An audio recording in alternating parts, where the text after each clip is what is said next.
제4회 동행 모의고사 해설에 들어가도록 하겠습니다.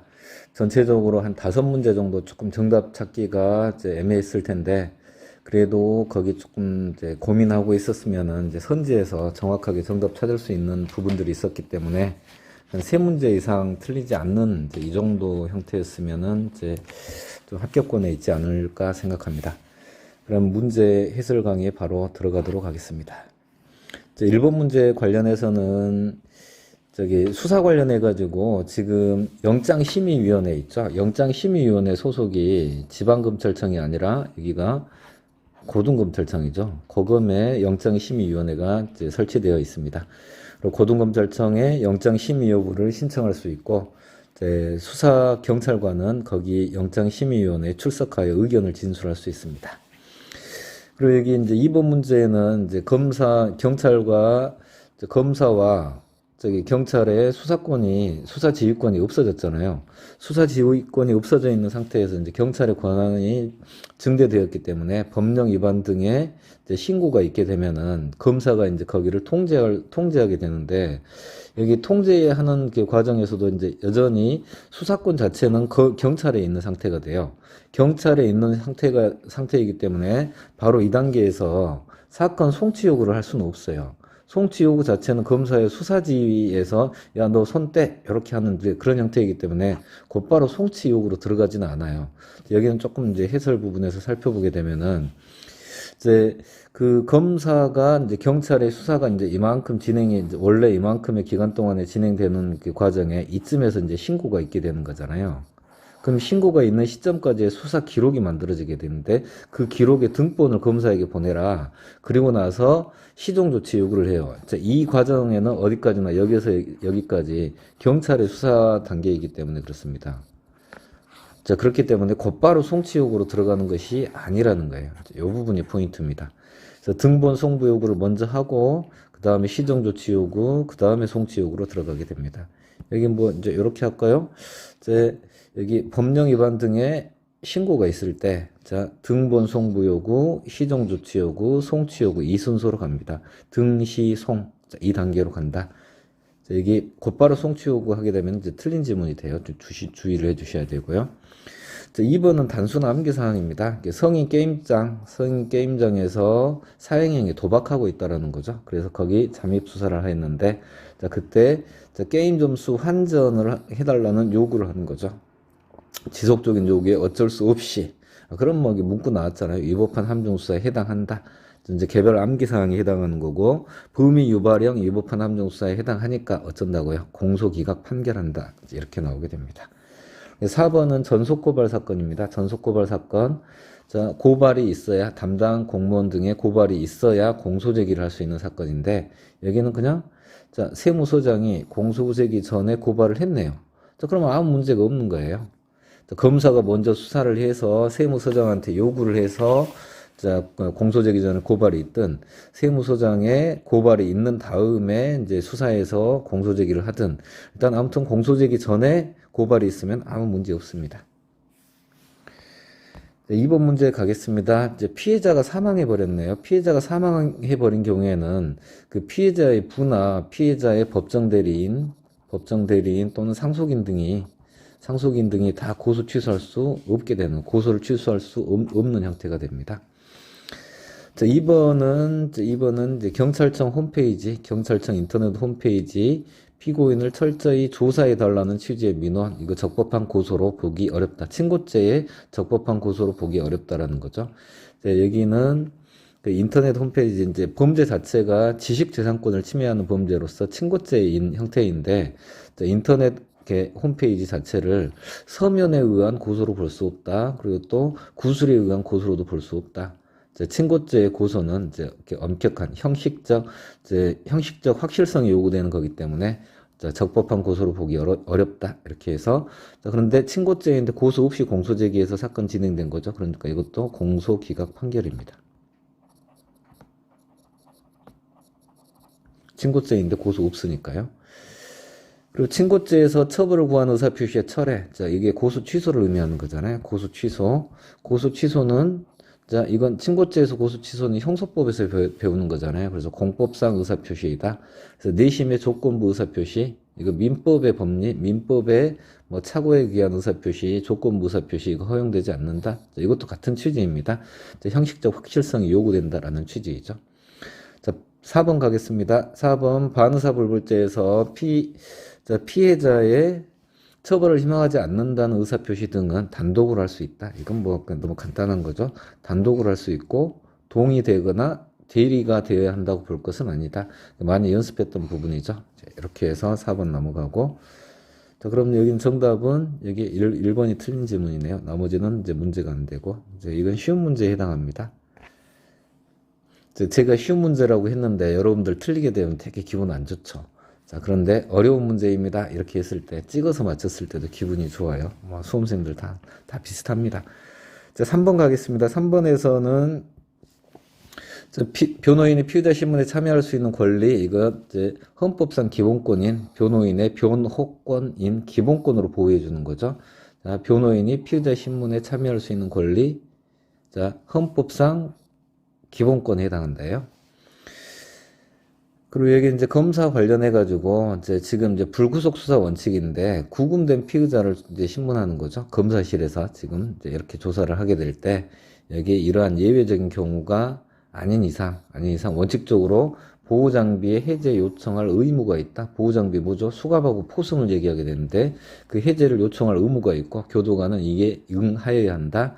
자, 그런데 여기는 조금 주의해 두긴 해야 돼요. 여기 해당 피의자에게 도주자의 다른 사람의 위해 등 위험이 분명하고 구체적으로 드러나는 경우가 아닌 이상 이런 단서가 있으니까 조금 주의해 주시고, 아무튼 검사는 이제 불구속 수사 원칙의 취지에 맞게끔 예외적인 경우가 아닌 한 보호장비 해제 요청할 의무가 있다. 교도관은 이에 응하여야 한다.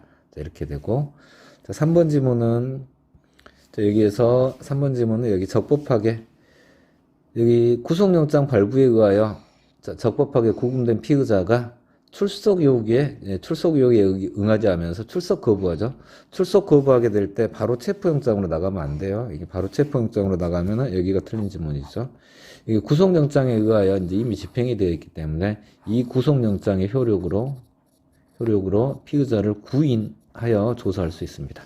피의자를 구인하여 조사하는데도 어디까지나 이제 뭘 하는 거죠? 여기 피의자 신문을 하는 거죠. 피의자 신문. 그렇기 때문에 피의자 신문 임의수사이기 때문에 이 경우에도 진술 거부권은 고지해 주어야 합니다.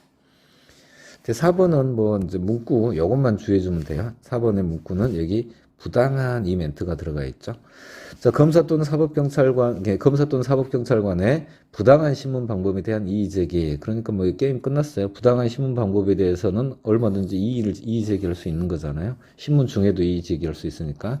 자, 여기도 단서가 들어가니까 조금 이제 주의를 해주시고, 부당한 신문 방법에 대한 이의제기는 원칙적으로 변호인에게 인정된 권리 행사에 해당하며 신문을 방해하는 행위로 볼 수 없다.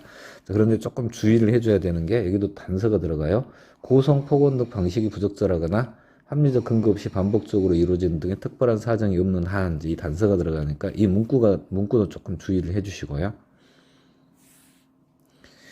이제 4번 가겠습니다. 4번은 엄청나게 중요해요. 4번은 이제 최근에 개정된 법입니다. 개정된 법에서 이제 체포영장이죠. 체포영장 소지하지 않았는데 피의자를 우연히 만났어요. 자, 급속을 요하는 때, 이거 자체가 이제 이게 우연히 만났다. 우리 만남은 우연이 아니야. 우연히 이렇게 쓰나요? 우연히 만났다. 예, 조우하였다. 조우한 경우에 일단은 잡아야 되기 때문에 체포영장을 제시할 수가 없어요.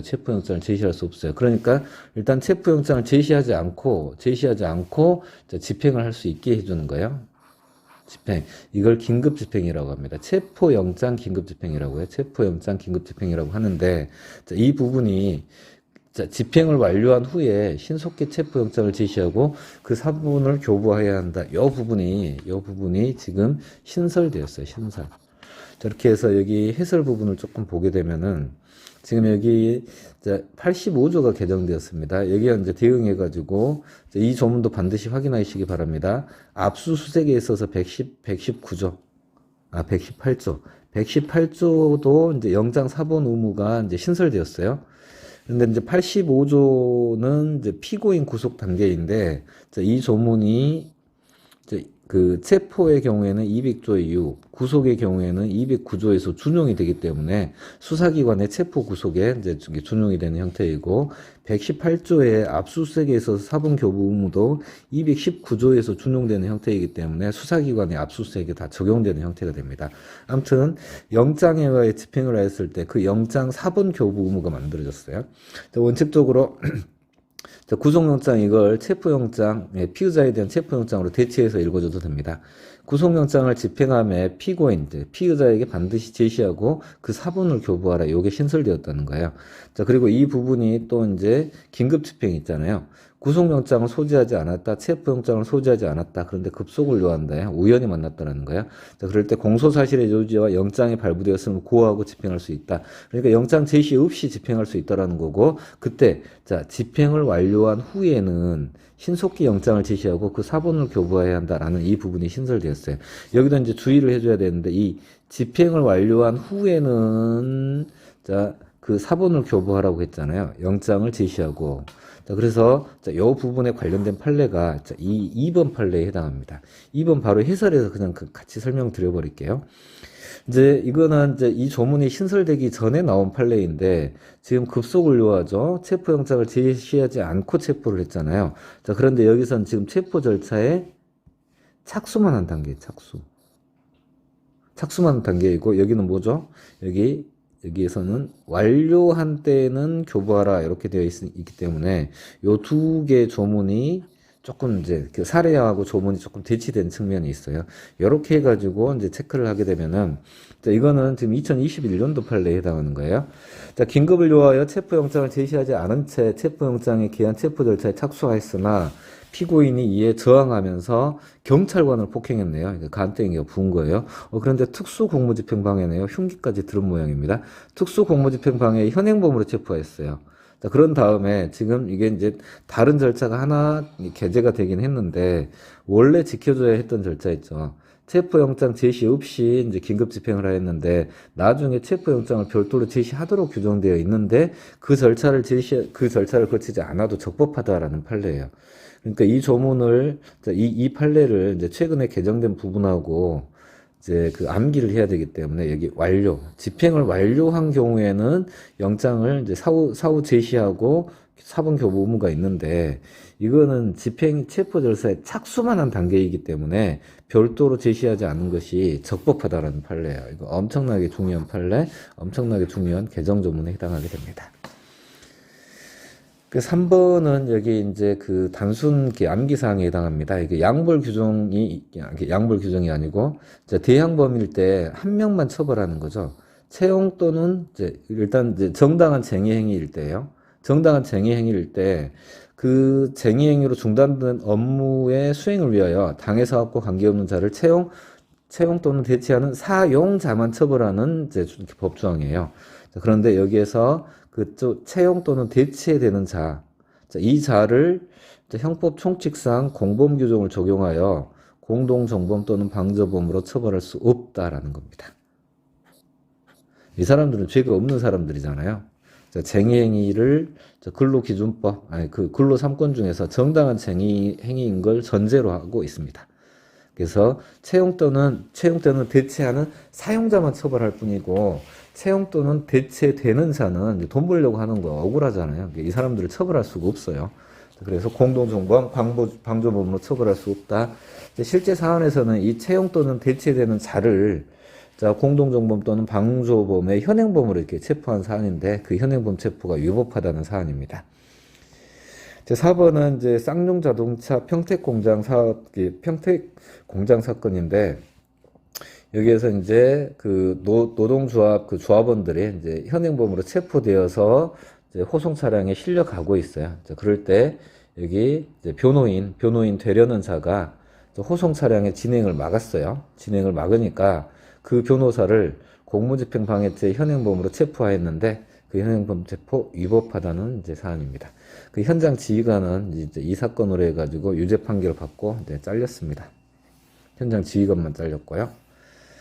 그다음에 5번에 이제 피의자 구속 관련한 부분입니다. 이제 5번에 피의자 구속. 1번, 피의자 구속에서 1번에서 저기 구속영장을 청구받은 판사네요. 체포된 피의자에 대하여 구속영장을 청구받은 판사. 구속영장 실질심사이죠. 우리 실지다 이렇게 암기가 되어 있었죠.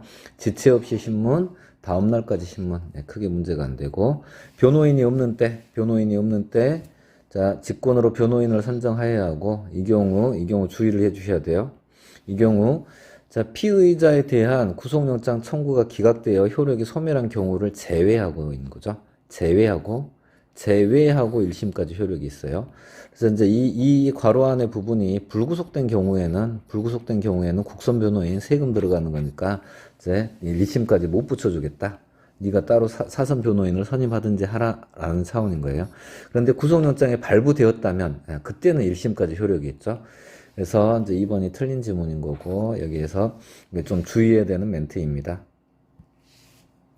피의자에 대한 구속영장 청구가 기각되어 효력이 소멸한 경우를 제외하고 1심까지 효력이 있다. 다음에 적부심입니다. 적부심은 저희 이제 이렇게 암기가 되어 있죠. 적부심, 샤프심, 그 다음에 결정은 이사결정. 적부심 나오면 샤프심 이사결정. 여기는 문제가 될 게 없을 것 같습니다. 지문 보게 되면은 48시간 이내에 피의자를 신문하라 나와 있고, 그 다음에 수사 관계 서류 증거물들을 조사해서 이유 없으면 기각하고, 이유 있으면은 이제 석방을 명하여야 하는데, 그 석방 결정 24시간, 기각이나 석방 결정 24시간 이내에 해야 한다라는 거고요. 그다음에 이제 적부심 이제 관련한 부분은 여기에서 여러분들이 조금 이제 애매한 부분이 있는데, 자, 석방 결정을 했죠, 법원에서. 이 석방 결정을 했는데, 그 석방 결정의 효력이 그 결정서 등본이 검찰청에 송달된 때 효력을 발생하게 됩니다. 왜냐하면은 지금 구속되었다라고 보고요. 구속영장에 의하여 구속되었는데, 적부심으로 석방되는 형태이잖아요. 자, 그러면 여기 이 구속영장 누가 집행해요? 네, 검사가 집행하잖아요. 검사가 구속영장을 집행했기 때문에 그 석방도 누가 해야 돼요? 검사가 집행을 해야 돼요. 그래서 검사에게 송달을 해줘야 그 집행이 이루어지기 때문에 그 석방 결정의 효력 발생 시기를 여기 이렇게 검찰청에 송달된 때, 자, 이렇게 효력이 발생한다. 이렇게 보고 있습니다.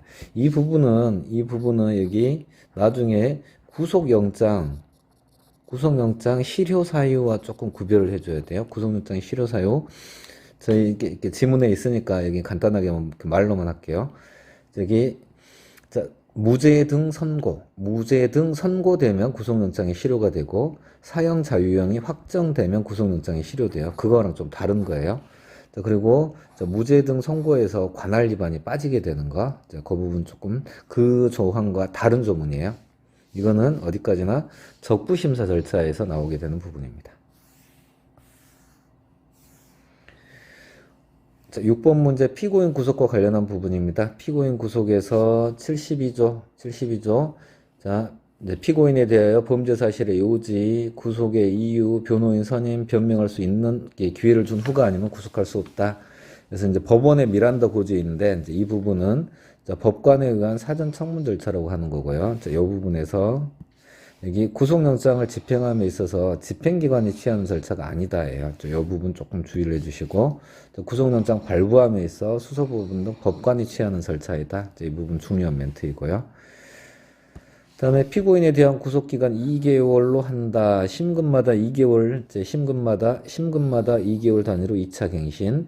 여기 상수심 주의해줘야 되죠. 상수심은 3차 갱신인데, 이거 부득이 할 때 3차 갱신이기 때문에 예외적으로 3차 갱신이에요, 여기.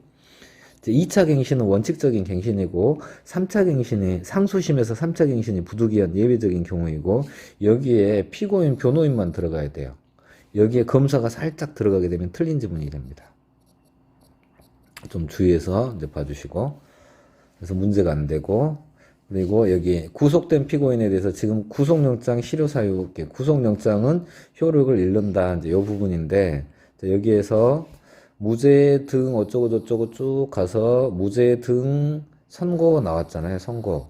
여기에 요놈, 관할 위반 요놈을 주의해 주셔야 돼요. 관할 위반 요놈이 들어가면 틀려요. 무죄 등 선고, 사형 자유형 확정 적어 놓으면 되겠습니다. 밑에다가 이게 1번 그다음에 구속영장 실효 사유로 지금 1번이고 2번 사형, 자유형, 확정 이렇게 되고요. 그다음에 4번 선지 구속기간. 자, A 범죄에 대한 구속기간이 만료될 무렵에 A 구속기간이 만료될 무렵에 자, 다른 범죄 사실로 피고인을 구속하는 거, B 범죄 사실로 피고인 구속하는 거, 이렇게 구속하고 있어요. 자, 이렇게 구속할 때 이 피고인에 대한 구속이 이제 여기에 들어가는 거예요. 사전 청문 절차로 들어가게 돼요. 그래서 자, 이거 아무 문제 없다는 거죠. 네. 자, 이 B 범죄 사실로 피고인을 구속할 때 이 72조의 규정 법원에 미란다 고지를 하면서 지금 다른 범죄 사실에 대한 구속영장을 발부하잖아요. 자, 그때 미란다 원칙을 고지하라라는 겁니다. 7번 보석은 이제 우리 법원직에서 항상 이렇게 조문 가지고 이렇게 나오는 문제인데, 일단 청구권자에서 가족 동거인 고용주가 들어가게 되는 거고, 그다음에 보석에서는 이제 우리 암기해 놓은 거 보석 지심 럭키 세븐이죠. 자, 여기 해설 부분 보게 되면은 보석은 지체 없이 신문. 자, 그다음에 자, 7일 이내 결정. 자, 보석 지심 럭키 세븐 이제 이렇게 나오게 됩니다. 그러니까 여기에서는 48시간이 아니라 이제 48시간이 틀렸죠. 그리고 7일 이내에 결정하라. 이게 문제 없고. 그다음에 보석에 관한 결정을 할 때 검사의 의견을 묻는 게 검사의 의견을 물어야 해요. 그다음에 이에 대해서 검사는 지체 없이 의견을 표명해야 합니다. 이게 3일 이내에 의견 표명하면 안 돼요. 이건 개정 전에는 3일 이내에 의견 표명하라라는 거였는데 지체 없이로 개정되었습니다. 3일 동안 검사가 뭉개버리는 걸 방지하는 차원에서 지체 없이로 개정한 거예요, 특별히. 그리고 이제 4번은 엄청나게 조금 중요한 게 부분인데 조금 까다로워요. 원래 1심 절차를 기준으로 하게 되면은 보석 취소 결정이 있어요. 자, 1심에서 보석 취소하였다고 하면은 이게 403조에 의해서 보통 항고가 가능해요. 이 보통 항경우에는 집행정지효가 없습니다. 자, 그런데 자, 이걸 고등법원에서 했다는 거예요. 고등법원에서 이 보석 취소 결정을 했을 때, 자, 고등법원의 결정에 대해서는 보통 항고로 가는 게 아니라 제항고로 가게 돼요. 제항고로 가게 되는데 이 제항고가 415조에 제항고라고 규정되어 있는데 어쩌고 저쩌고 하면서 즉시 항고할 수 있다라고 규정되어 있어요. 그래서 이제 피고인 측에서는 고등법원의 이제 보석 취소 결정에 대해서 우리가 재항고를 하였다. 그리고 이 재항고는 여기 보면은 즉시항고로 되어 있지 않느냐. 그러니까 보석 취소 결정은 지금 뭐예요? 자, 보석은 석방 결정이에요. 그걸 취소했기 때문에 다시 잡아오는 거예요. 잡아와. 그러니까 잡아와. 그래서 이 재판을 집행을 해야 되는데 이게 만약에 집행정지효가 있는 즉시항고가 되어버리면 못 잡아오게 되는 거예요. 그래서 1심에서는 집행정지효가 없었기 때문에 보통 항고에도 잡아올 수 있었는데 고등법원에서 잡아오라고 했는데 못 잡아오게 되는 게 더 이상하다는 거예요.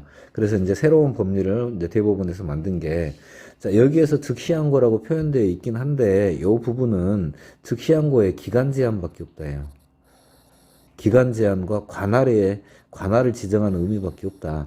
야, 1심에서 한 그 보통 항고가 집행정지효가 인정되지 않았는데 2심 결정에, 고등법원의 결정에 집행정지효가 인정되는 게 말이 안 된다. 이런 취지에서, 자, 이제 보석 취소 결정을 비롯하여 고등법원이 한 최초 결정이 1심 법원이 하였더라면 보통 항고가 인정되는 경우에는, 자, 이에 대한 재항고에 대하여는 집행정지 효력을 인정할 수 없다. 그러니까 바로 잡아와라. 자, 이런 겁니다. 자, 그리고 이제 이 판례에서 이제 설시한 부분이 즉시항고에 있는 집행정지의 효력은 즉시항고의 본질적인 효력이 아니다. 자, 이렇게 설시한 멘트도 있으니까 그것도 기억을 해 주시고요. 8번 가겠습니다. 접견 교통권, 뭐 어려운 거 아니네. 이거는 이제 그 기본권이냐 아니냐의 문제가 아니라 접견 교통권을 실무상 제한할 수 있느냐 문제인데, 법령에 의한 제한이 없는 한 수사기관의 처분은 물론 여기 법원의 결정으로도 제한할 수 없다. 이제 후단 부분이 이제 이 부분, 이제 자, 수사기관의 처분으로는 제한할 수 없으나 법원의 결정으로는 제한할 수 있다. 이렇게 틀린 지문으로 구성하게 됩니다. 1번 선지가 맞는 지문이에요. 법원의 결정으로도 제한할 수 없다. 그리고 현행법에서는 이제 변호인과의 접견 교통권 그 부분을 제한하는 법령이 없어요. 그러니까 지금 현재는 변호인과의 접견은 무제한적으로 인정되고 있다. 단 근무 시간 내에 한한다. 이렇게 보면 되겠고요. 제 4번은 이제 접견 교통권, 이제 변호인이 접견 신청을 했을 때 피의자가 나 만나기 싫다 이거예요. 피의자가 나 만나기 싫습니다라고 하는데 그 만나기 싫다라고 할 때 그 전제가 변호인의 조력을 받을 권리의 의미와 범위를 정확하게 이해하면서 이성적 판단에 따라 자발적으로 그 권리를 포기한 경우에는 그 피의자의 의사에 반하여 어거지로 변호인을 만나게 할 수는 없어요. 자, 그런데 그러한 경우가 아니라면 변호인과 피의자를 만나게 하라라는 거예요. 이건 그 서울시 공무원 그 유우성 씨 그 누이가 국정원에서 조사 받을 때 구속되어 있었는데 변호인이 접견하겠다라고 이제 신청을 하였는데 이 피의자가 우리나라의 형사소송 그 절차를 모르는 상태에서 변호인의 조력을 받을 권리와 의미의 범위를 정확하게 이해하지 못하였고 이성적 판단도 아니었고 자발적으로 권리를 포기한 게 아니라 모르고 권리를 포기한 경우이기 때문에 변호인의 접견 교통권이 보장되어야 하는 상황이었다. 그런데 그렇지 않았기 때문에 이게 변호인의 접견 교통권을 침해하였다. 그래서 어떻게 했다고요? 자, 이거는 국가배상이 인정된 사안입니다. 자, 이제 변호인의 접견 교통권에서 이제 여기 단순 암기 사항입니다. 자, 변호인을 공범으로 가담시키려 하여도 접견 교통을 금지하는 거 정당화될 수 없다. 제 4번도 단순 암기 사항입니다. 이제 피의자가 변호인 되려는 자와의 접견 교통권, 이거 기본권이에요. 자, 그런데 변호인 되려는 자의 접견 교통권도 둘 다 기본권이라고 봅니다. 둘 다 역시 헌법상 기본권으로 보장되어야 한다. 이거는 특별히 변호인 선임을 위하여 기본권으로 보장하고 있습니다. 여기서는 조금 주의를 해줘야 되는 게 판례가 구금된 자와 변호인과의 접견 교통권은 이게 기본권으로 인정하였는데 변호인이 구금된 자에 대한 접견 교통권은 법률상 권리라고 하였고 그 법률상 권리이지만 이쪽으로 가게 돼요. 법률상 권리이지만 여기 그 법령에 의한 제한이 없는 한 수사기관의 처분은 물론 법원의 결정으로도 제한할 수 없다. 이렇게 해석을 했습니다. 자, 압수수색에서는 이제 최근에 중요한 판례가 많이 나왔고 여기도 조문이 이제 나왔으니까 좀 그 확인을 좀 해야 합니다. 이제 여기는 그 압수수색에 있어서 그 관련성 부분인데, 이제 압수수색의 관련성 문제인데, 당연히 직접 관련되면 이제 좋고요. 그리고 기본적 사실관계가 동일한 범행이면 당연히 될 거고, 이제 이 부분이에요. 동종 또는 유사의 범행과 관련될 만한 의심할 만한 상당한 이유가 있는 범위. 이 부분이 이제 동종 유사, 단순히 이런 멘트가 들어가게 되면은 단순히 동종 유사 범행이라 사유라는 만으로 이 멘트가 나오게 되면은 이건 관련성이 인정되지 않아요. 자, 그런데 지금 보고 있는 이 멘트가 나오게 되면은 이 멘트는 관련성의 범위 내에 있는 부분입니다. 그래서 이 두 가지 멘트를 좀 구별하라는 취지에서 지문으로 구성했고요. 자, 두 번째 여기 압수수색에 있어서 사본 교부 의무입니다. 압수수색 영장 처분을 받는 자에게 반드시 제시하여야 한다. 자, 그리고 처분을 받는 자에게 관리 책임자에게 제시하였다 하더라도 피처분자에게 개별적으로 제시해야 한다라고 했었고요. 그리고 여기도 좀 문구를 좀 주의를 해 주셔야 되는데, 처분을 받는 자가 피고인인 경우에 사본 교부 의무가 있습니다. 그러니까 여기서도 이제 지문 구성을 하게 되면은, 자, 모든 자에게 영장 사본 교부 의무, 영장 제시 의무는 지금 피압수자에게 모두 제시를 해줘야 돼요. 자, 그런데 지금 사본교부는 피고인한테만 사본교부 의무가 발생하게 돼요. 자, 이 부분도 좀 주의를 해주셔야 되고, 그리고 이제 이석기 의원 사건에서 영장 제시나 교부가 현실적으로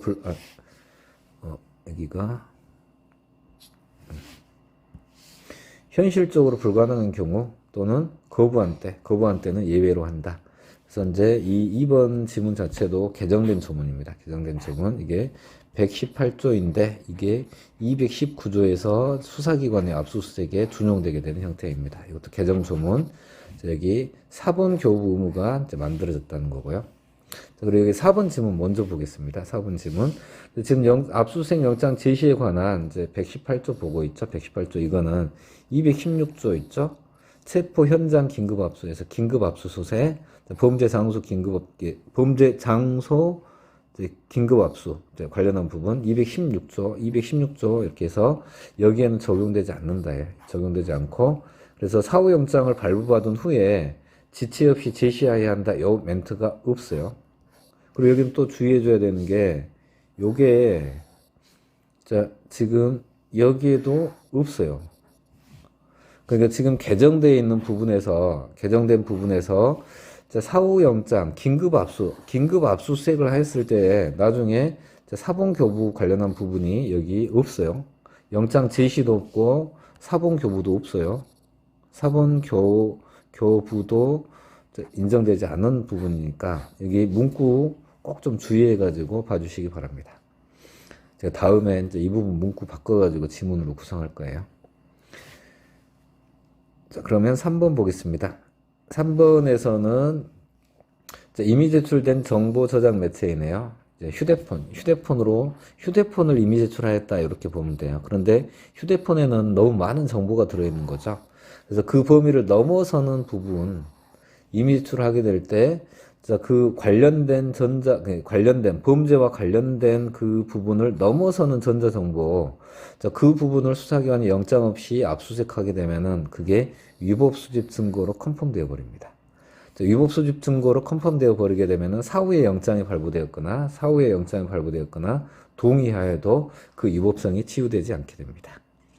여기도 좀 주의해서 봐주셔야 되고요. 여기 이미 제출된 전자정보 휴대폰인데 거기에서 압수 대상이 되는 전자정보의 범위를 넘어서는 부분 위법 수집 증거다예요.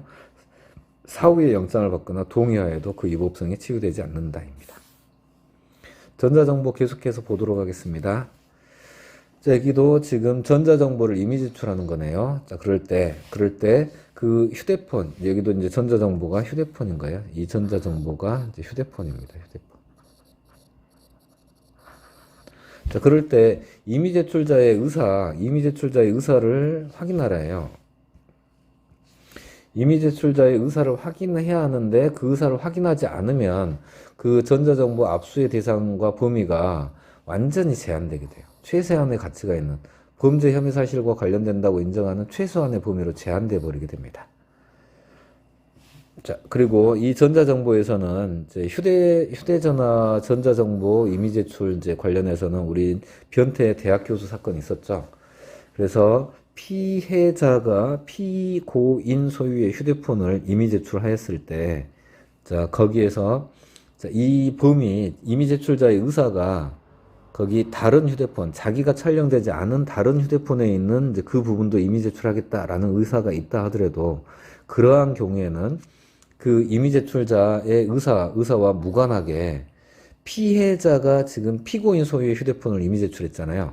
그래서 피해자가 촬영된 부분만 적법하게 이미 제출 압수가 가능하다라는 이제 최근 판례 있습니다. 이제 그 중에서 이 부분 조금 이제 발췌한 거고요. 이번 선지는 이제 전자정보에 대한 압수수색에서 여기 이제 파일을 탐색, 복제, 출력하는 과정 있죠. 이때 원칙적으로 참여의 기회를 보장해야 돼요. 피의자 등에게 참여의 기회를 보장해야 하는데 여기에서 키워드, 확장자 검색 이게 나오고 그 다음에 선별한 다음 요거 나오죠. 키워드, 확장자, 선별. 그러면 이 압수 절차가 그대로 종료돼 버려요. 그때는 참여의 기회를 보장해야 하는 것은 아니다. 그래서 이 부분도 이제 중요한 부분입니다.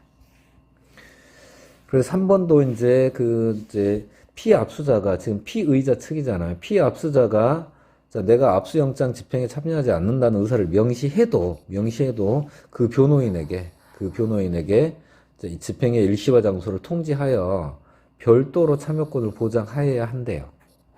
자, 왜냐하면은 이 변호인이 가지는 압수수색에 참여할 권리는 고유권이라는 겁니다. 판례가. 자, 이것도 중요한 판례. 전자정보 관련한 부분은 다 중요한 부분입니다. 여기 이제 4번이 이제 변태 대학 교수 사건이네요. 피의자 소유 관리하는 정보 저장 매체를 피의자 아닌 피해자 등 제3자가 이미 제출하는 거죠. 자, 이러한 경우에는 자, 이렇게 해서 자, 구체적 개별적 연관관계가 인정되는 범위를 넘어서는 부분이 있죠. 그래서 지금 피해자는 A인데 X 휴대폰 하니까 조금 그렇네. 1번 휴대폰과 2번 휴대폰이 있는데 1번 휴대폰은 이제 자기가 촬영되어 있고 2번 휴대폰은 이제 다른 피해자들이 촬영되어 있는데 이 피해자 A가 이 두 개의 휴대폰을 이미 제출한 거예요. 이것도 처벌해 주라는 의사예요. 의사이지만 그래도 이 부분은 적법하게 압수할 수 있는 범위가 아니다라는 게 판례예요. 그래서 읽어보게 되면은 이렇게 해서 이제 이 피해자가 여기까지 이미 제출을 했었어요. 2번 휴대폰까지 이미 제출했어요. 그래도 자 자기 이제 제출의 동기가 된 범죄 혐의는 이제 자기 거잖아요. 자기 거. 이제 자기 거에 대한 부분이고, 자, 그 범위를 넘는 전자정보까지 일괄에 제출한다는 의사를 밝혔더라도 영장 없이 적법하게 압수할 수 있는 전자정보의 범위는 범죄 혐의 사실과 관련된 전자정보에 한정한다. 자기 것만 한정된다는 거예요. 네. 지금 10번 문제는 이제 무조건 이제 특급 문제입니다. 문제 만들어 놓고 이렇게 완벽하게 만든 것 같아요. 이 문제는 이제 출제위원들이 가지고 갖고 제 문제를 베낄지도 모르겠습니다. 11번은 이제 단순 암기사항인데 여기에서 불송치 결정입니다. 경찰에서 불송치 결정을 하였죠. 그러면은 이제 기록을 송부해줘요. 기록을 송부해주고 불송치 결정은 이거는 혐의가 인정되지 않을 때 불송치 결정을 하는 거예요. 자, 기록을 송부해줍니다. 기록 송부받고 검사가 90일 동안 이제 검토를 한 다음에 여기서는 자, 재수사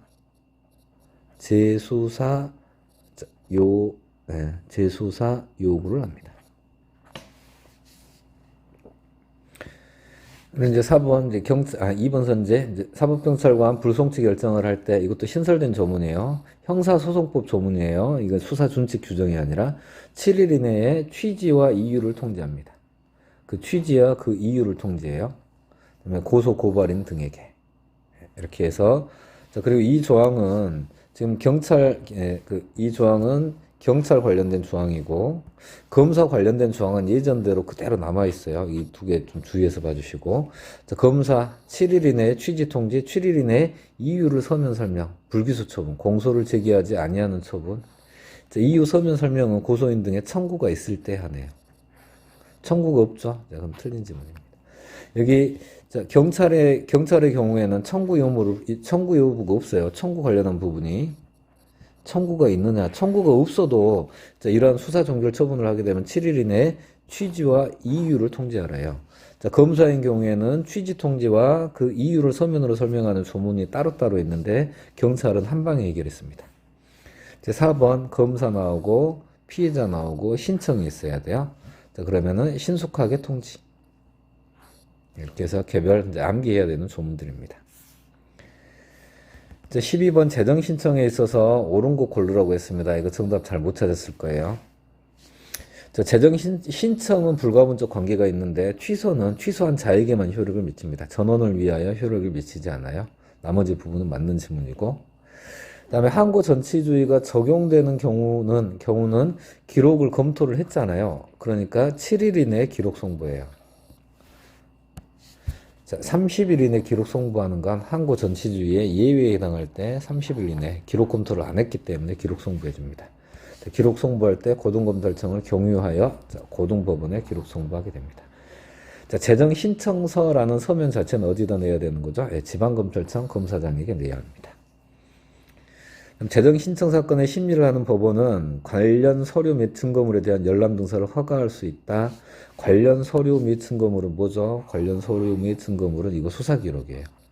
수사기록은 열람 등사가 안 되죠. 열람 등사가 안 돼요. 자, 열람 등사를 허가할 수 있는 건 뭐예요? 재정 신청 사건을 심리하면서 플러스 알파로서 증거 조사한 거, 그 부분에 대해서 등사를 허가해주고 있습니다. 제 4번 갑니다.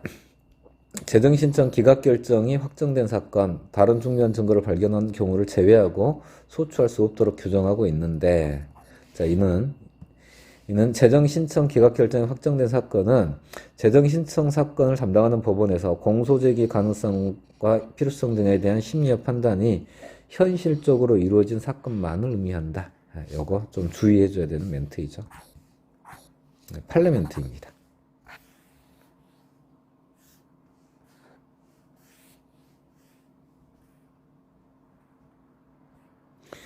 13번 검사의 공소제기, 공소장입니다. 공소장. 공소장에 김영란인 서면이 없어도 나중에 공소를 제기한 검사가 추안할 수 있습니다. 여기 하나 더 추가를 하게 되면은 공소장에 간인이 없는 경우, 간인이 없는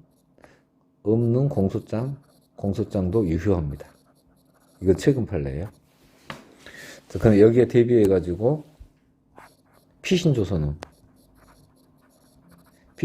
서명이나 간인이 없으면 무조건 증거 능력 없어집니다. 비교를 해줘야 되고. 자, 2번은 공소장 CD네요. 자, 그러면 여기도 그냥 간단하게 전자무소나 CD 등은 공소제기가 성립하지 않은 거고, 서면인 공소장 부분만 공소가 성립한 거, 공소제기가 성립한 것이고요. 여기에는 그러한 현실적인 필요가 있다거나 이의를 제기하지 않고 변론에 응한 경우 이러한 것들, 이런 것들 의미 없습니다. 자, 함정 문구이니까 빠지지 말고요. 서면인 공소장 부분만 적법한 공소제기, 전자문서 부분은 아웃. 이렇게 보면 되겠습니다. 공소장 일본주의에서 이제 문국현 사건 이후에 공소장 일본주의 위배에 대해서 이의를 제기한 경우, 더군다나 언제예요? 제1심 1회 공판기일이에요. 최초음부터 이의를 제기한 경우이기 때문에 하자가 치유되지 않습니다. 문국현 사건에서는 이렇게 이의를 제기하지 아니하였고 법관의 심증 형성이 완성된 후에는 하자를 다툴 수 없다. 였는데 여기는 이의를 제기해버렸잖아요. 그렇기 때문에 하자가 치유되지 않습니다. 중간에 이러한 사정들이 들어가도요. 법원이 공판 쟁점 과정에서 상관이 없어 심리하지 않겠다고 고지하고 공판 절차를 진행했다 하더라도 여기 하자가 치유되지 않는다라는 겁니다. 4번 실체적 경합범 관계에 있었고, 거기에서 어느 한 공소 사실을 전부 철회하거나 피고인을 완전히 제외하는 검사의 공소장 변경 신청이 있어요. 이거는 잘못된 신청이죠. 잘못된 절차인 거죠. 공소장 변경 신청 자체는 동일성이 인정되는 범위 내에서 인정되는데 검사가 절차에 잘못을 했어요. 그런데 공소를 취소하는, 소송을 취소하는 취지가 명백하다면 요 멘트가 들어가게 되는 거죠. 요 멘트가 들어가면은 형식은 잘못되어도 이를 공소 취소로 보아 공소 기각을 하겠다는 겁니다. 공소 취소가 있으면 공소 기각 결정으로 절차가 종결되죠. 공소 기각 결정 나오면 즉시 항고가 허용됩니다.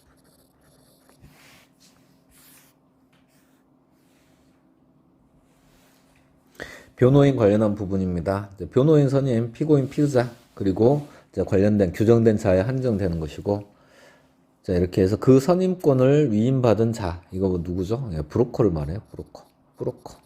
브로커가 변호인 선임하면 위법하다. 자, 이렇게 해서 변호사법, 변호사를 보호해주는 판례 규정, 판례입니다. 자, 여기는 그냥 상고심의 환송 전 원심에서 선임된 변호인의 변호권이 환송되어서 다시 2심으로 들어가게 되면 항소심에서 다시 생긴대요. 이게 판례입니다. 항소심에서 부활한다예요. 그런데 실질적으로 피의자가 파기된 2심에 옛날 변호사를 믿지를 못하기 때문에 다른 변호사를 선임하게 되는 그런 형태로 실무상 운영되게 됩니다. 3번 중요한 판례입니다. 3번 보게 되면은 국선 변호인 선정의 효력.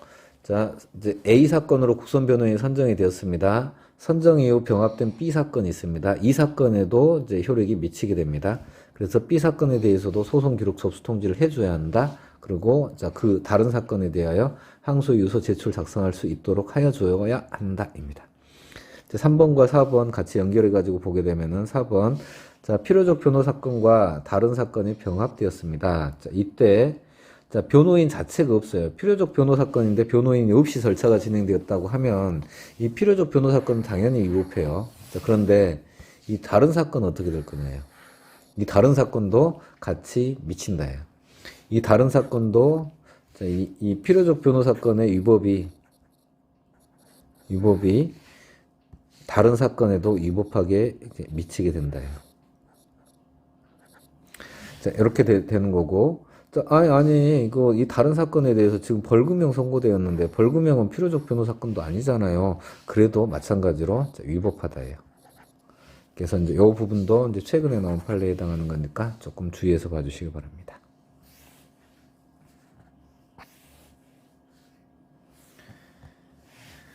15번 성폭력 범죄 피해자의 변호사 이렇게 나와 있죠. 피해자의 변호사, 변호인이 아니라 변호사예요. 자, 처벌을 희망하는 의사표시를 처리한다. 처벌을 희망하지 않는 의사표시 고소 취소할 수 있다라는 겁니다. 성폭력 범죄 피해자 변호사가 고소 취소할 수 있다입니다. 피고인의 공판조서에 대한 열람 등사 청구, 법원의 허가가 필요가 없죠. 법원의 허가가 필요가 없습니다. 자, 그런데 그 열람 등사권이 침해되면 공판조서를 유죄의 증거로 사용할 수 없고 거기에 기재되어 있는 진술도 증거로 할 수 없다. 자, 같이 들어가게 되는 부분입니다. 3번 이제 공판정에서의 속기 녹음이에요. 공판정에서의 속기 녹음 관련한 부분은 이제 당사자인 검사와 피고인이 신청하거나 법원이 직권으로 이제 속기 녹음 등을 명의해야 하는데, 자, 속기사 등이 조서 작성 편의를 위한 녹음을 한 경우, 자, 그 녹음 사본이 있죠. 그 녹음 사본에 대해서 검사는 그 녹음물의 사본을 청구할 수 없다예요. 공판정에서의 녹음, 속기 녹음 등은 이게 법원의 재판을, 법원을 감시하는 역할을 하게 됩니다. 거기에서 벗어나려고 하는 거죠. 자, 이 판례는 조금 가혹한 판례에 해당합니다. 약간 권위주의적인 냄새가 나는 거죠. 있는데 안 보여줘 버리는 거잖아요. 왜? 법원을 감시하는 역할을 하는 거기 때문에. 다음에 4번 가겠습니다. 4번. 피고인에 대한 공판기일 소환장 송달 이와 동일한 효력이 있는 방법에 의해야 하고 사실상 기일의 고지 또는 통지 등은 적법한 피고인 소환이라고 할 수 없다. 이제 이 부분이 사임한 변호사에게, 변호인에게 기일 통지를 해준 거예요. 사임한 변호사가 A 변호사인데, 자, 새로 B 변호사가 선임되었어요. 자, 그러면은 상관행성 어떻게 해요? 사임한 변호인에게 기일 통지됐으니까 이쪽으로 알려주겠죠. 그 부분을 이렇게 표현한 거예요. 그 부분이 사실상 기일의 통지. 그 부분이 피고인에 대한 적법한 소환이 아니다예요. 피고인에 대한 소환 관련해서는 이거 자체가 나중에 다 불출석 재판으로 가게 되는데 그 불출석 재판이 다 위법하게 되는 구조가 됩니다. 적법한 기일 통지가 없으면 불출석 재판이 다 위법하게 돼요. 16번 공판 준비 절차 보겠습니다. 공판 준비 절차 일반에서 자, 7일 이내 의견서 제출을 하여야 한다 조항이에요. 하여야 한다. 자, 그런데 진술을 거부하는 경우에는 그 취지의 의견서를 제출할 수 있다. 그래서 이제 의견서 제출 제도 하여야 한다. 네. 지금 제가 자료 정리하고 있는데 여러분들 이제 하여야 한다, 할 수 있다, 이제 이런 것들 좀 짜증나는 것들 있잖아요. 그래서 제가 일률적으로 한 번 더 정리해서 이제 같이 암기하는 시간 이제 가져보겠습니다. 너무 스트레스 받지 마시기 바랍니다. 공판 준비 기일은 공개한다. 공판 준비 기일은 공개한다. 다만 절차 진행이 방해될 우려가 있는 때에는 공개하지 아니할 수 있다. 공판 준비 기일은 항상 선정 기일과 비교를 해줘야 돼요. 선정 기일은 비공개, 공판 준비 기일은 공개. 그래서 3번 공판 준비 절차에서 공소장 변경 허가 가능하고요. 그리고 제1회 공판 기일 후에도 사건을 공판 준비 절차에 붙일 수 있다. 네, 맞아요. 3번이 틀렸네요. 이제 여기는 조금 더 이제 보완해서 설명하게 되면은 제1회 공판 기일 후에도 사건을 공판 준비 절차에 붙이는 게 기일간 준비 절차에 해당하게 돼요. 이 기일간 준비 절차를 거치는 경우에도 준비 기일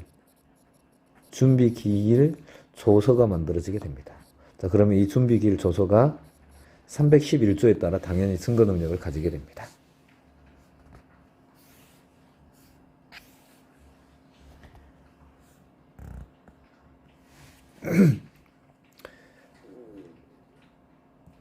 자, 증거조사 관련해서 이것도 이제 조문 가지고 법원직에서 엄청나게 많이 나왔던 조문입니다. 서류 또는 물건이 이제 제출되게 되면은 상대방에게 제시하여 증거 능력 유무에 관한 의견을 진술하게 할 수 있다. 등 틀렸네요. 하여야 한다예요. 자, 이렇게 해서 서류 물건 상대방 제시 증거 능력 유무 하여야 한다. 하여야. 자, 이 부분은 조금 주의해야 되는 게 이제 단순히 전체적으로 법원이 증거 결정을 할 때 당사자 의견 들을 수 있다요. 이 조문과 이제 비교를 조금 해주셔야 되고요. 자, 2번 증거 신청 기각 각하 보류하는 결정을 할 때 증거물을 제출받아서는 아니 된다. 법관의 심증이 오염되는 걸 방지하고자 하는 거죠. 증거조사에 대한 이의신청, 조상, 예, 찾았죠? 증거조사에 대한 이의신청, 법령위반, 상당하지 아니함을 이유로 할 수 있다. 안 되면 조상에게 이의하라. 그렇죠?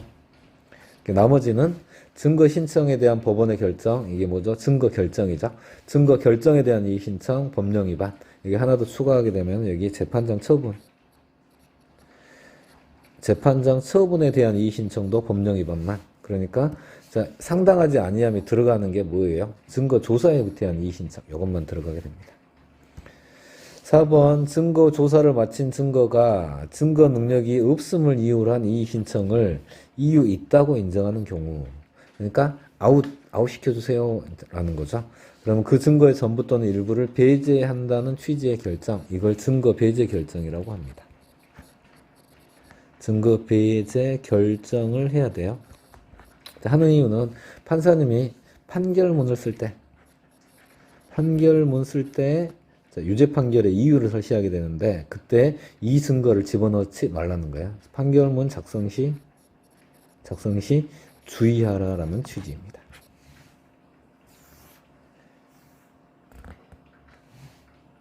18번 의견 진술의 기회. 피고인과 변호인에게 최종 의견 진술의 기회를 주어야 합니다. 모두에게 주어야 합니다. 자, 검사의 구형은 아무것도 아닙니다. 그래서 구형에 포함되지 않는 벌금형을 병과해도 위법하지 않습니다. 자, 법원 소속 조사관에게 양형의 조건이 된 사항을 수집 조사 제출하게 하고 양형 조사관 제도가 있습니다. 적법합니다. 자, 전문심리위원은 전문가예요. 전문가. 자, 재판의 합의는 누가 하죠? 재판의 합의는 판사가 하는 거죠. 전문심리위원이 이걸 하면 큰일 나죠. 전문심리위원은 아무튼 이렇게 해서 법원의 재판을 도와주기는 하는데 재판의 합의에는 참여할 수 없습니다.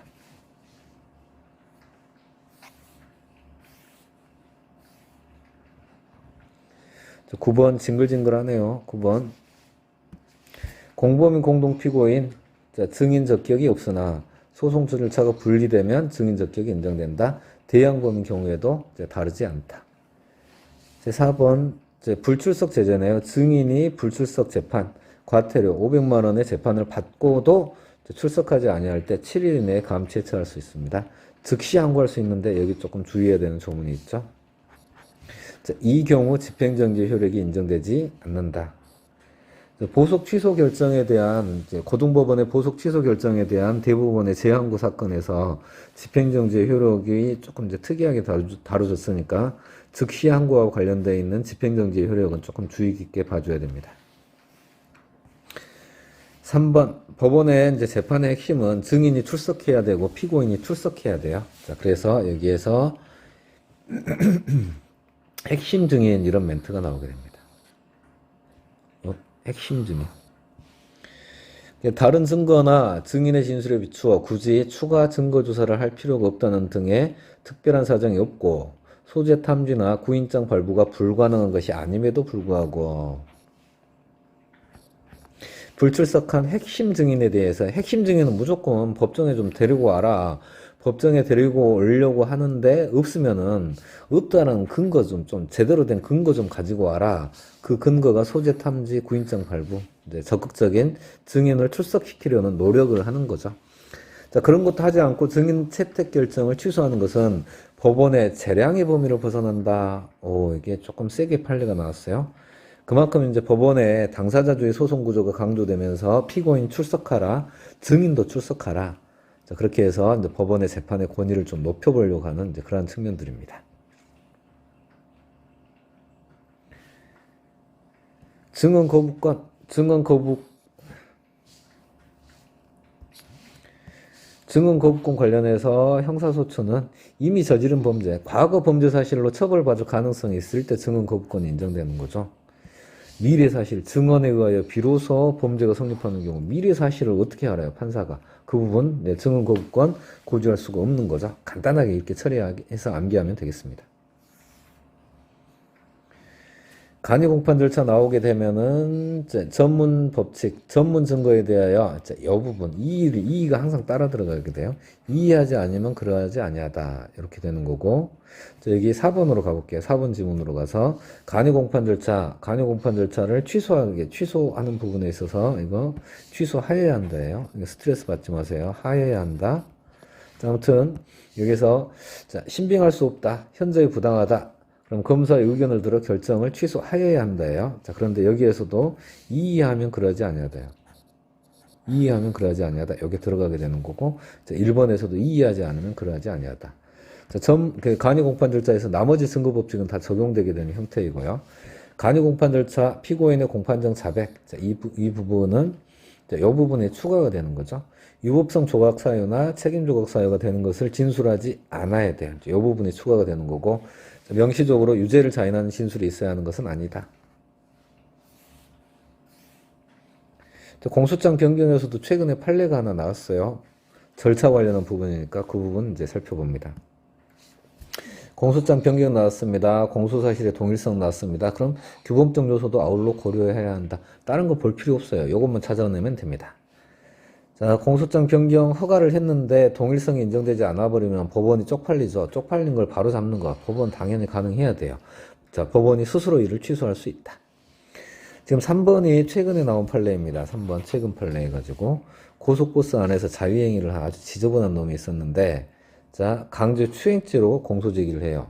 그런데 1심에서 무죄가 나옵니다. 조금 기분이 나쁘죠. 그래서 검사가 항소심에서 공연 음란죄를 예비적으로 추가를 해요. 자, 이러한 허가 신청서를 제출하였는데, 자, 이 부분을 송달하지가 않았던 거예요. 송달하거나 교부하지 않고 이제 절차를 진행했습니다.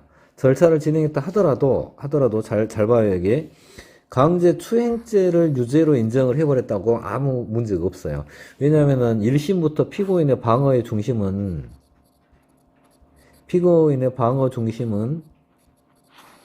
나는 강제 추행은 아닙니다. 이 부분에 중심이 되어 있기 때문에 충분히 강제 추행죄 관련한 부분을 유죄로 인정하는 건 아무 문제가 없어요.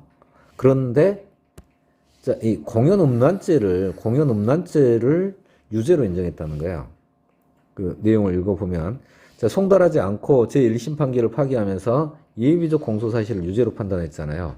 그러니까 예비적 공소사실에는 공연 음란죄가 유죄라는 거예요. 그러니까 피고인 입장에서는 뭐예요? 나는 강제 추행죄만 이렇게 방어를 했었는데, 공연 음란죄 하게 되면 헉 나오는 거는 헉 방어권이 침해되었네. 방어권이 침해. 자, 그래서 위법이다 라는 판례입니다. 그러니까 최근에 절차와 관련된 판례예요. 자, 그래서 강제 추행죄, 공연 음란죄, 갑자기 공연 음란죄를 유죄로 인정하면 헉 하게 되는 거죠. 그래서 자, 그러한 송달 절차가 누락되어 있었다고 하게 되면은 위법성이 치유되지 않는다예요. 이제 사기죄네요. 사기죄의 재산상 피해자, 이거 나오게 되면은 이제 판례는 사기죄에 있어서 손해 발생의 요건이 아니라고 하기 때문에 실제 피해자가 누구인지 그게 문제가 되지 않아요. 그래서 공소장에 잘못 기재된 피해자다 하더라도 다른 실제 피해자를 적시하여 이를 유죄로 인정하여야 한다요. 하여야 한다까지 기억해 주세요. 하여야 한다.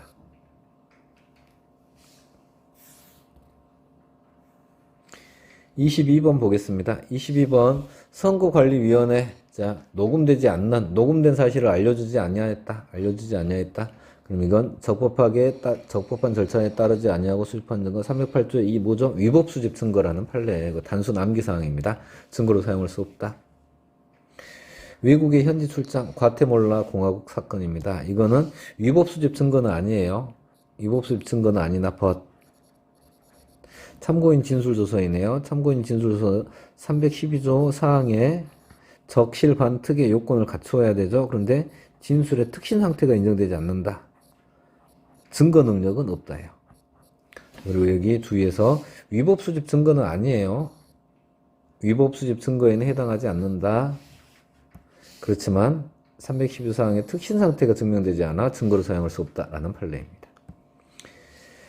자, 3번 선지는 사인의 위수증에 해당합니다. 피해자가 제3자에 의해 절취된 업무일지를 증거로 제출하는 것. 자, 이거는 공익과 사익을 비교 형량하여 증거로 사용할 수 있다 했죠. 증거로 사용할 수 있다. 증거로 사용할 수 있다. 그다음에 4번도 이것도 이제 단순 이제 암기 사항입니다.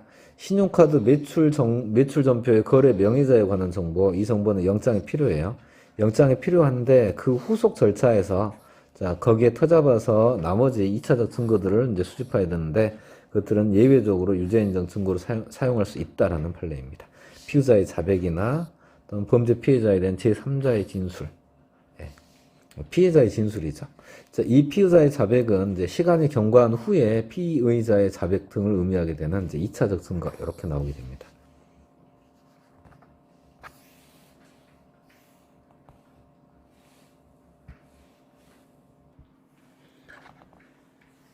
23번 전문 증거 보겠습니다. 자, 여기 23번에 1번도 조금 주의를 해주셔야 되는데 1번 판례가 지금 피고인이 현행범 체포되면서 임의 제출 가능해요. 이때 사후영장 필요 없고요.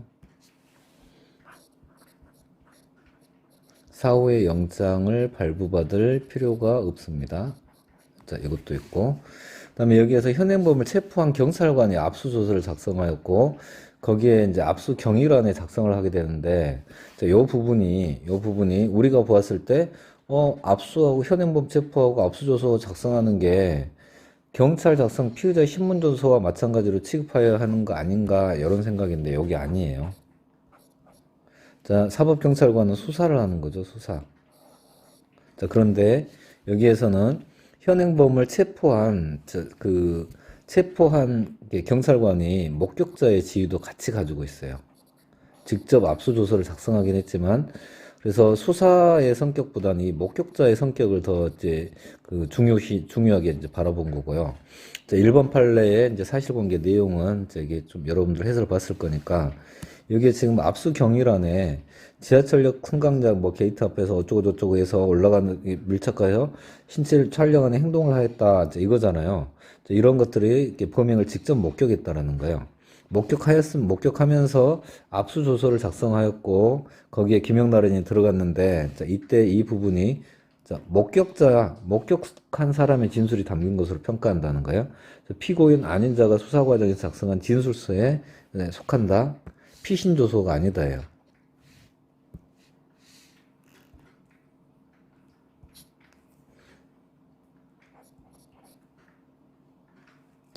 계속 이게 잘 안 되네. 자, 여기가 피신조서가 아니다예요.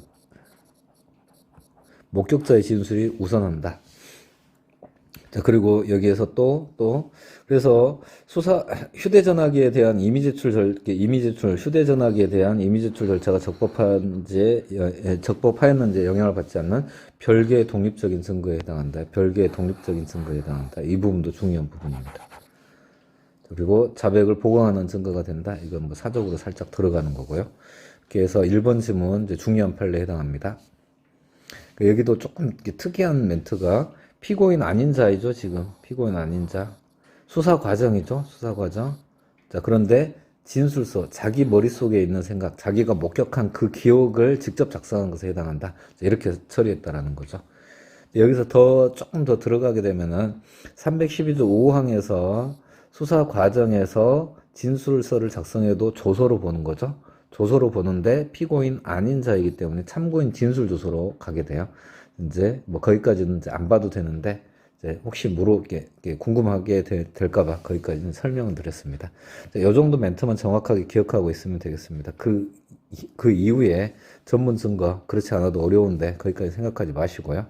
이렇게 해서 1번 이제 지문 이제 보시고, 그다음에 이제 2번 지문 전문 증거에서 진술을 하였다. 이 멘트가 뭐예요? 진술을 하였다. 원진술의 존재잖아요. 자, 원진술의 존재가 이제 요중사실이기 때문에 증거 능력이 인정돼요. 직접 증거. 그런 다음에 요 멘트 있잖아요. 진술 내용의 진실성. 이 멘트가 나오게 되면 당연히 전문 증거인 거죠. 여기도 너무 어렵게 생각하지 마시고. 이렇게 해서, 야, 피해자가 A에게 피고인이 나 추행했다라는 말을 하였거든. 그 말을 하였다는 사실. 그러면 직접 증거가 되어서, 정황 증거 또는 직접 증거가 되어서 증거 능력이 인정된다래요. 그렇지만, 어디까지나 이게 다시 진술 내용의 진실성. 누구 진술이에요? 피해자 진술 내용의 진실성. 뭐예요? 범죄 사실이잖아요. 피해자가 하는 진술, 나 범죄 피해를 당했습니다. 범인이 하는 말에 진술 내용의 진실성 뭐예요? 내가 범죄를 저질렀습니다. 똑같은 말이에요. 그래서 진술 내용의 진실성으로 가게 되면 전문 증거에 해당하니까 요건을 갖추어야 한다. 이렇게 나오게 됩니다. 그리고 진술 내용의 진실성에서 힌트를 얻었잖아요. 그리고 여기 이제 청와대 경제수석 비서관의 업무 수첩과 진술. 그래서 이제 여기는 진술만 놓고 따로 들어가 봐요. 진술만 놓고 들어가게 되는데, 쭉 가서 요거 나오잖아요. 대화 내용을 증명하기 위한 진술 증거. 요 멘트가 뭐예요? 이 멘트가 진술 내용의 진실성과 똑같은 멘트이잖아요. 자, 그리고 이거는 이제 실제 사안이 이게 S그룹 부회장이 피고인인 거예요. 피고인. 자, 그런데 경제수석은 VIP가 이렇게 경제수석에게 수석에게 어떠한 말을 하였잖아요. 어떠한 내용들을 말을 하였는데 이 말이 뭐예요? 이 말이 뇌물죄라는 거잖아요. 자, 그렇게 해서 직무 관련성, 대가성, 뇌물성, 이런 것들, 이 부분이 그 내용이 되는 거예요. 그렇기 때문에 진술 내용의 진실성, 진술이 뇌물죄에 해당하는 거냐? 그렇게 되니까 316조 2항으로 가게 돼요. 당해 피고인이 S그룹 부회장이니까 피고인 아닌 자, VIP한테서 들은 말을 경제수석이 법정에서 증언을 하면 316조 2항이 되는 거고, 자, 이 부분의 업무 수첩 부분은 재전문이 되는 형태가 됩니다. 근데 여기도 이제 실질이 재전문으로 되는데, 전문 진술이 기재된 서류에 해당해서 거기에서 똑같이 316조 2항의 요건을 다루게 돼요. 근데 거기까지는 생각하지 마시고, 자, 진술만 따라 들어가서, 자, 어쩌고저쩌고 가서, 야, 대화 내용을 증명하기 위한 부분이다. 자, 여기 다 줘졌잖아요. 진술 증거로 가게 되는 거잖아요. 자, 이렇게 되기 때문에 316조 2항 또는 316조 1항의 요건을 갖추어야 증거로 사용되는 거고, 그 후단 부분의 내용들도 보면은, 자, 업무 수첩 등을 단독 면담 대화 내용을 추단하는 간접 사실. 이렇게 해서 앞에 이 멘트가 나오잖아요. 대화 내용을 추단하는 요거잖아요. 대화 내용. 자, 요걸 추단하는 간접 사실로 이용하는 것도, 자, 그것도 전문 증거, 진술 증거로서 전문 증거에 해당한다. 그래서 요건을 갖추어야 하는데 사안에서 요건을 갖추지 못했다. 당연히, 자, 그래서 증거로 사용할 수 없다요. 그리고 이 업무 수첩 자체는 315조 2호의 서류가 아니다라고 했어요. 판례가 또. 4번 갑니다. 4번. 312조 3항 경찰 피신 조서이네요. 이거는 당해 피고인, 공범관계에 있는 다른 피고인이나 피지에 대한 피신 조서를 해당 피고인에 대한 유죄 증거로 채택할 경우에도 적용된다. 자, 이거는 양벌 규정 나오죠? 양벌 규정에 따라 자, 법인 또는 행위자 사이의 관계에도 적용된다. 이 취지는 조금 이것도 크게 문제가 되는 건 아닌데, 사안에서는 이 행위자가 사망해요. 행위자가 사망하면은 행위자는 자백을 했겠죠. 자백하는 피신이 있었을 거고, 자백하는 피신이 있었는데 행위자가 사망해버리니까 행위자는 뭘로 끝나요? 공소기각으로 끝나잖아요.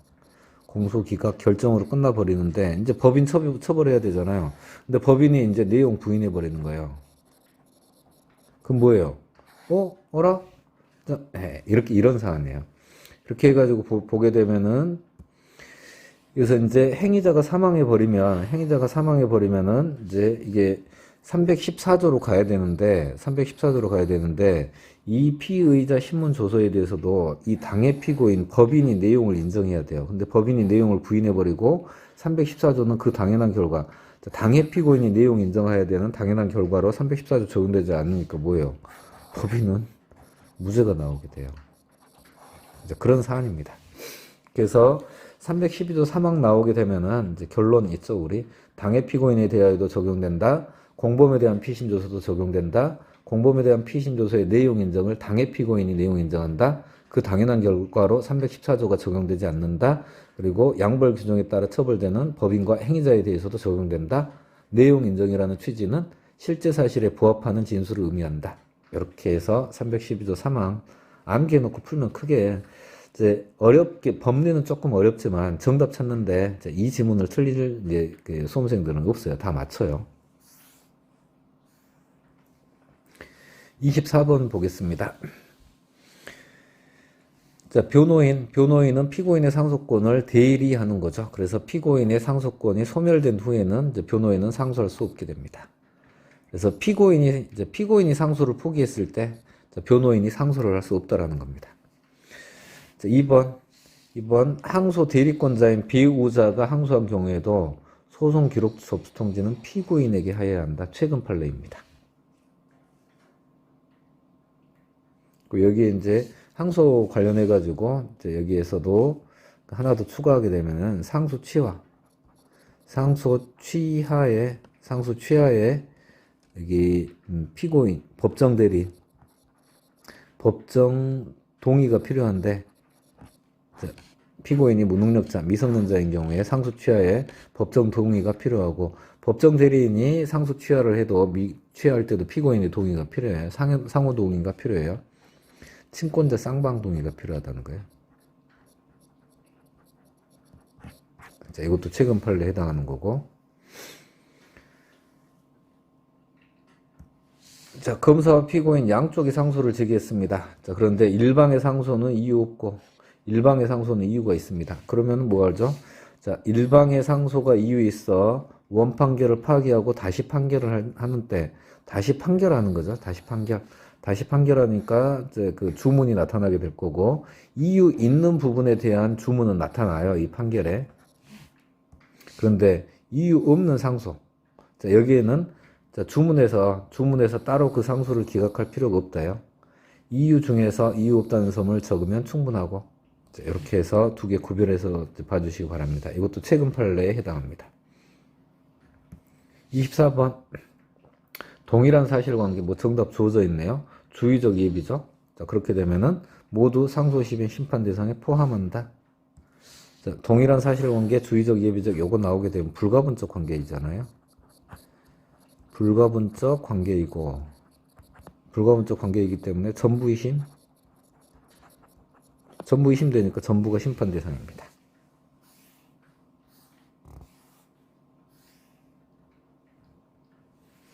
자, 25번 영장주의를 배제하는 위헌적 법령 긴급조치 9호를 얘기합니다. 긴급조치 9호. 자, 그런데 여기에서 뭐 경찰관들 있죠. 경찰관들의 행위 영장 없이 체포구금을 허용하는 법이에요. 영장 없는 체포구금을 허용하는 영장주의를 배제하는 위헌적 법령 긴급조치 9호에 따라 자 그러한 행위를 하였을 때 영장 없이 체포구속을 하였을 때 곧바로 직무범죄로 평가하기는 어렵지만이에요. 여기도 문구 주의하세요. 곧바로 직무범죄로 평가하기 어렵지만 자 사법경찰관의 직무범죄와 관련된 재심 사유는 된다. 420조 7호의 재심 사유는 된다예요. 자, 2번 중요한 판례입니다. 재심의 청구 단계. 재심의 청구 단계에서 소송 당사자에게 사실조사 신청권이 있는 것이 아니다. 그러니까 이거는 뭐 여기 우리 뭐 민소법에서 많이 배웠을 거예요. 그 해설 부분 보게 되면은 사실조사 신청권이 없는데 사실조사 신청을 했을 때 직권발동을 촉구하는 의미밖에 없으므로 재판을 할 필요가 없고 고지할 필요도 없다. 이렇게 나오는 것들이고. 자, 특별 사면으로 형 선고의 효력이 상실된 유죄 확정 판결.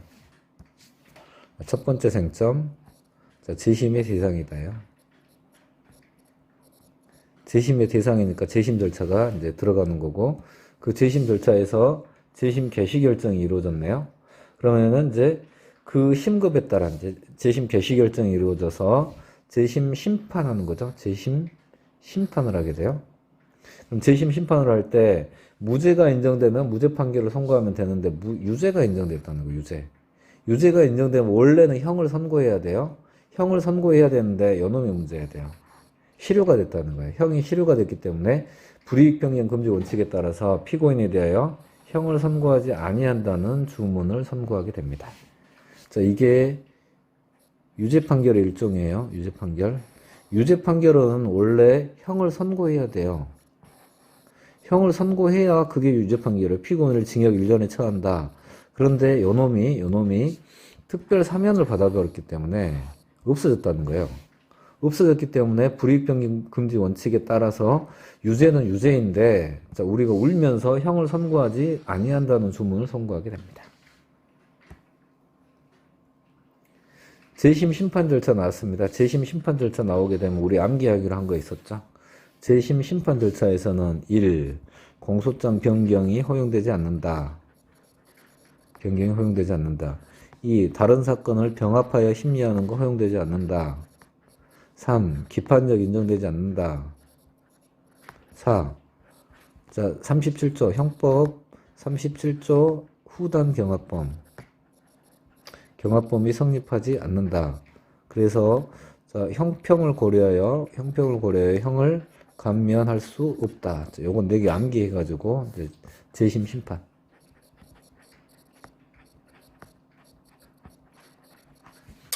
자, 대비해서 놓고 보게 되면은, 자, 공소장을 변경하는 거, 병합 심리하는 거, 다 허용된다고 했으니까, 틀린 거네요. 네, 4번. 자, 이렇게 해서 저희 사회 동행 모의고사 해설 강의 마치겠습니다. 수고했습니다.